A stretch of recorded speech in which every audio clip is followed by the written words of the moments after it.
हर दिन पावन श्रृंखला की आज 13 दिसंबर की कड़ी में आइए स्मरण करते हैं कैलाश पीठाधीश्वर स्वामी विद्यानंद गिरि जी को उनकी पुण्यतिथि पर। उत्तराखंड में 4 धाम की यात्रा हरिद्वार और ऋषिकेश से प्रारंभ होती है। प्रायः गंगा जी में स्नान करके ही लोग इस यात्रा पर निकलते हैं। गंगोत्री, यमुनोत्री, केदारनाथ और फिर बद्रीनाथ भगवान के दर्शन कर यह यात्रा पूर्ण होती है। इसके बाद फिर से गंगा माँ का पूजन अर्चन कर श्रद्धालु अपने घर की ओर प्रस्थान करते हैं। हरिद्वार और ऋषिकेश में गंगा के तट पर अनेक आश्रम बने हैं, जहां तेजस्वी संत रहकर साधना करते हैं और देश विदेश से आने वाले तीर्थयात्रियों को उचित सहयोग प्रदान करते हैं। ऐसे ही प्रसिद्ध आश्रमों में ऋषिकेश का कैलाश आश्रम भी है, जहां के अधिष्ठाता पूज्य स्वामी विद्यानंद जी महाराज 13 दिसंबर 2007 को ब्रह्म मुहूर्त में अनंत की यात्रा पर चले गए। स्वामी जी ने अपने सानिध्य में कई विद्वान एवं अद्वैत वेदांत के मर्मज्ञ निर्माण किए।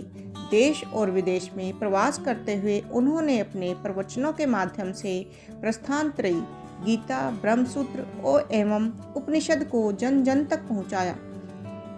अगर आपने हमारे चैनल को अभी तक सब्सक्राइब नहीं किया है तो कृपया इसे सब्सक्राइब अवश्य कर लें, जिससे कि आपको प्रतिदिन हर दिन पावन श्रृंखला की जानकारी प्राप्त हो सके।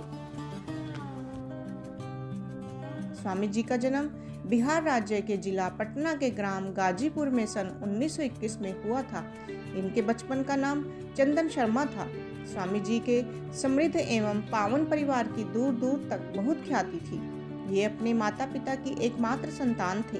बचपन से ही संतों के प्रवचन और सेवा में उन्हें बहुत आनंद आता था।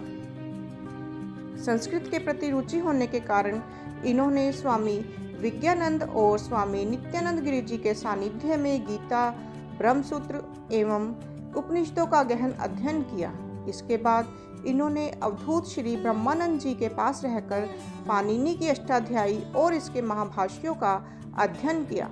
इसके बाद और उच्च अध्ययन करने के लिए स्वामी जी काशी आ गए।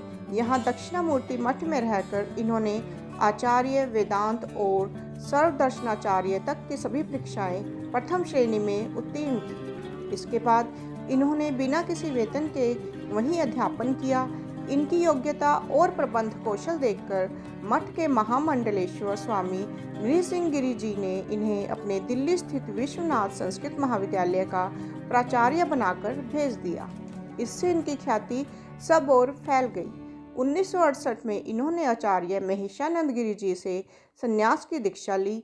अब इनका नाम विद्यानंद गिरि हो गया। नृसिंह गिरि जी ने इन्हें दक्षिणामूर्ति मठ का महामंडलेश्वर बनाना चाहते थे, पर किसी कारण से वह संभव नहीं हो पाया। इधर सुयोग्य व्यक्ति के अभाव में कैलाश आश्रम की गतिविधियां ठप थी।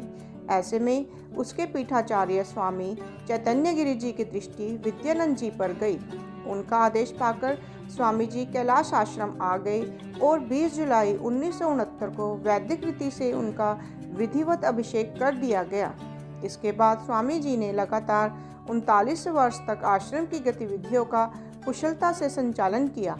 उन्होंने अनेक प्राचीन आश्रमों का जीर्णोद्धार और लगभग 125 दुर्लभ ग्रंथों का प्रकाशन कराया।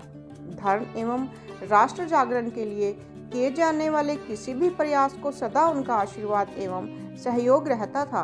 राष्ट्रीय स्वयंसेवक संघ और विश्व हिंदू परिषद के प्रति उनके मन में अतिशय प्रेम था। स्वामी जी की स्मृति को शत शत प्रणाम।